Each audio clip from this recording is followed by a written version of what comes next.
when Jason first told me that he was going to propose to me, I was very excited. Basically because the way his original idea of proposing to Amy, it involved a turtle with a ring on its back, which would somehow walk to Amy and propose to her. But instead, he decided to go for the old-fashioned one-knee and a romantic view. It still works though, Jason. It still works. I've known him for about 15 years, and I think, to me, he proves Dr. Seuss right when he says, I'm weird, you are weird, everyone in this world is weird.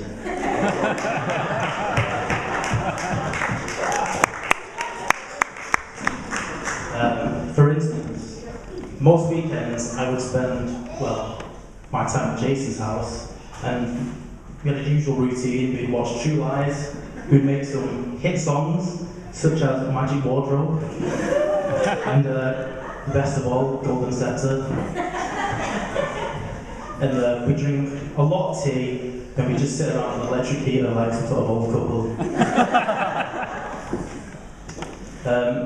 In school, this is another little weird thing Jason used to do. When we played football, instead of like a normal person would just tackle someone with the ball, but Jason had a little twist on it where he would scream like a girl. I don't know what the plan was, maybe it was to confuse them, but sometimes it did actually work.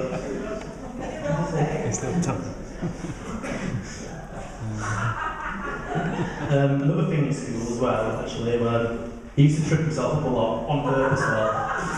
So it's like to entertain people, and I think once he tripped himself down about 6 steps, like concrete steps, but he was so good at it that he never hurt himself. Unlike the time when he fell off a curb about that high and broke his ankle.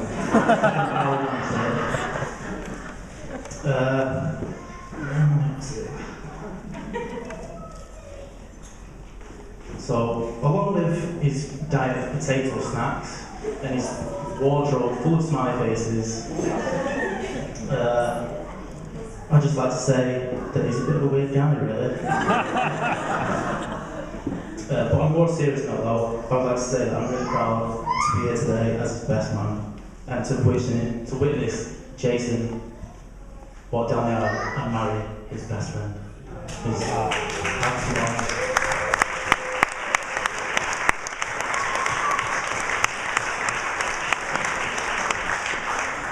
I was going to end by saying how Jason is a lucky one. Wait, have I got this right? No, how Amy was a lucky lady for getting Jason, but from seeing Amy today in a dress, I think, Jason's a lucky lady. I hope you all raise your glasses to Mr. and Mrs. Woods. Hopefully they'll have a lifetime of happiness and family sandwiches together. To Jason and Amy. Let's put on to something dance.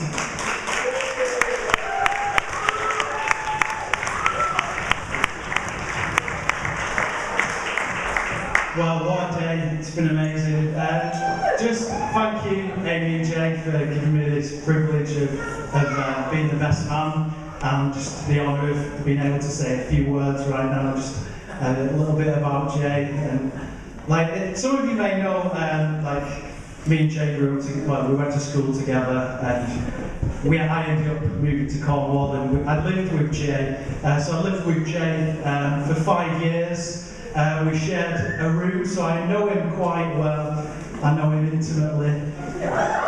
Don't worry, Jay. This isn't bad. This is all good. That's fine. You don't need to worry yourself. So I know him quite well. I've got to know, as Tom was saying, touched on some of his quirkiness, bit of the things that only Jay does and only Jay likes. So on your tables, there's just, feel free to open it, it's just a few photos of Jay through the years. And just for a bit of embarrassment, Dave as well.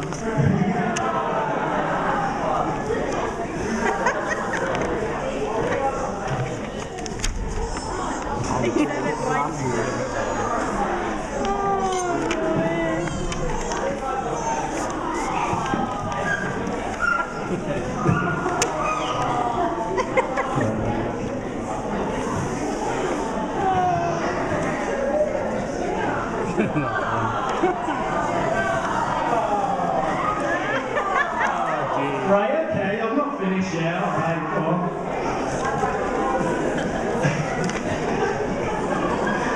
Right, okay, so before I go into the next part of my speech, just Amy, you look amazing today, stunning in the dress. The bridesmaids look stunning as well. Obviously, the good looks came from your older sister. I'm not biased. But yeah, I've got to know Jay over the years, and like I said, I know his quirkiness, I know some of the things that he likes. So, back in the day when Amy and Jay's relationship was first blossoming, I was lucky enough to be around at the time, and just to see sort of this love start to grow in them. And I knew it was true love when I was sat in the back of, I think it was Jay's car, and Amy and Jay were in the front, and Jay loves fairy cakes. He loves cakes and biscuits, but he had a fairy cake, and to show his affection and appreciation to Amy, he just squidged it in her face and rubbed all the cream in her face. So, I know that like we've been together, like you live with me and we've lived in the same room, and I'm a little bit scared that now that you're married, you're going to forget about me, Jay, and you're going to leave me, and you've got a whole new life, a wife. Who knows where you're going to go now? So there's just a few token items that I want to give you, just to remember me by. And so the first one, me and Jay, well, Jay has a fondness for cakes and biscuits, like I said, but there was one of our pastimes was to sit with a cup of tea in our bedroom, in our slippers. And Jay's favourites is broken biscuits. And we'd sit and we'd get out of the room and we'd get our box of broken biscuits and we'd have, like, we'd dunk a few and you know, these are quality biscuits. You never, like, you've just got a whole selection of just amazing biscuits there. So Jay, don't eat them all at once, savour them, and every bite remember me.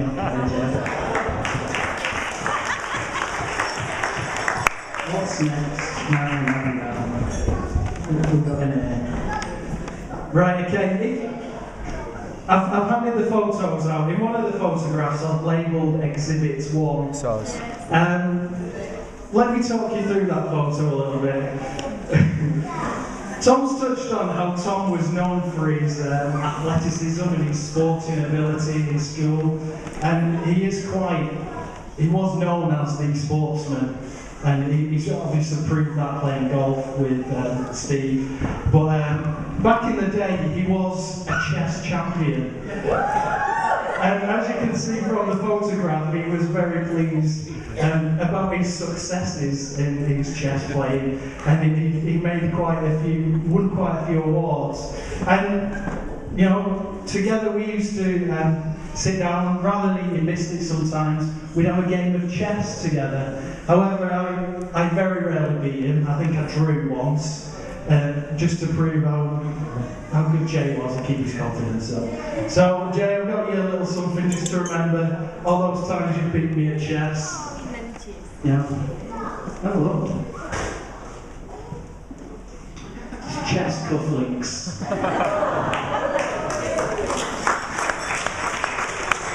What's next? Oh, this is a good one. Jay.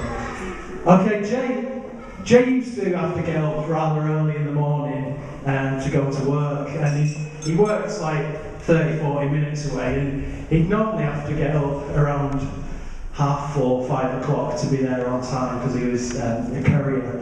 And Jay's, like I said, we touched on Jay's love of potato snacks, cakes, biscuits, but another one of his favourites is pies and pasties. Okay, and on one morning in the early hours, Jay was driving to work and he had a bit of an incident with his car and a wall, in which he steered his car head on into a wall.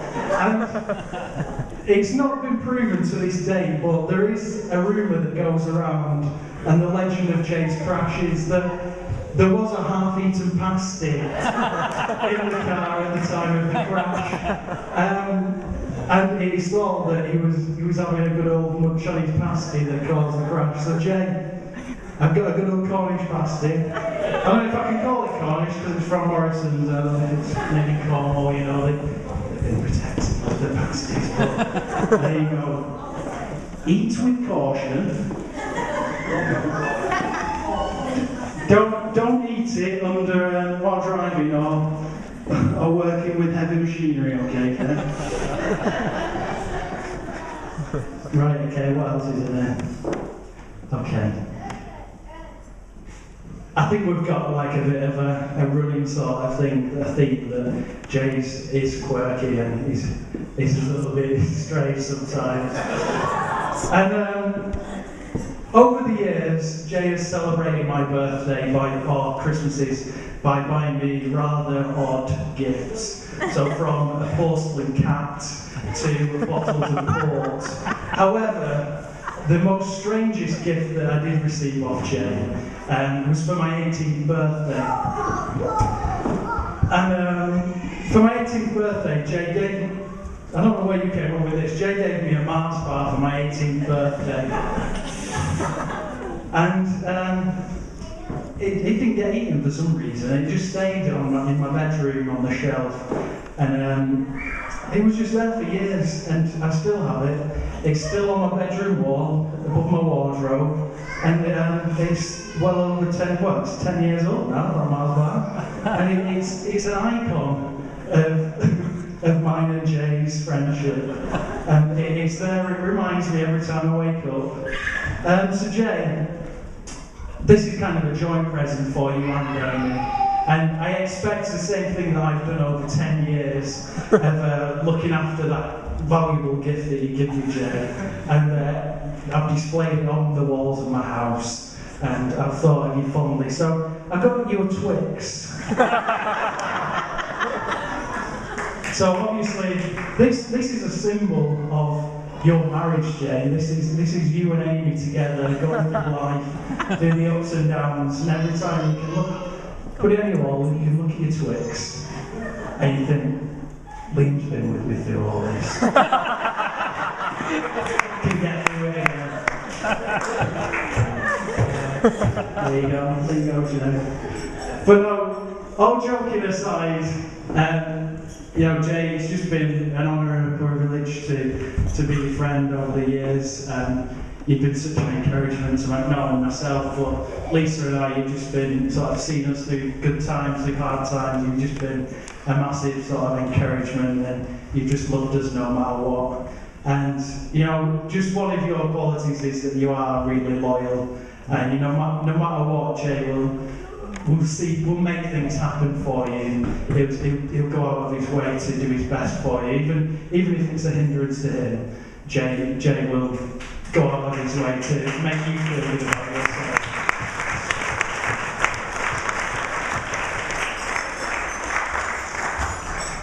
You know, he's generous with his time, his money, his love.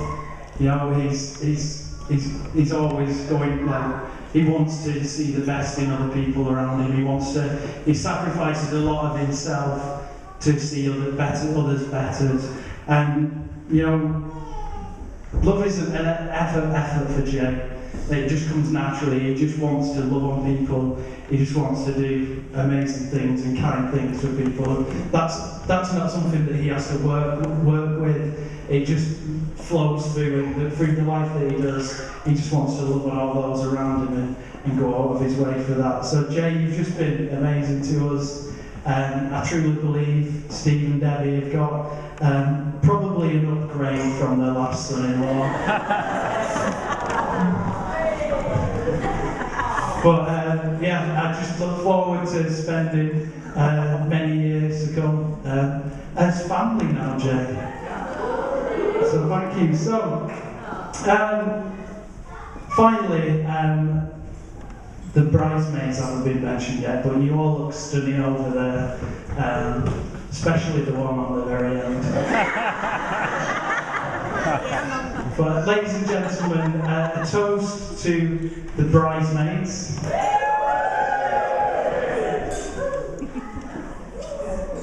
And finally, a toast to Mr. and Mrs. Wood.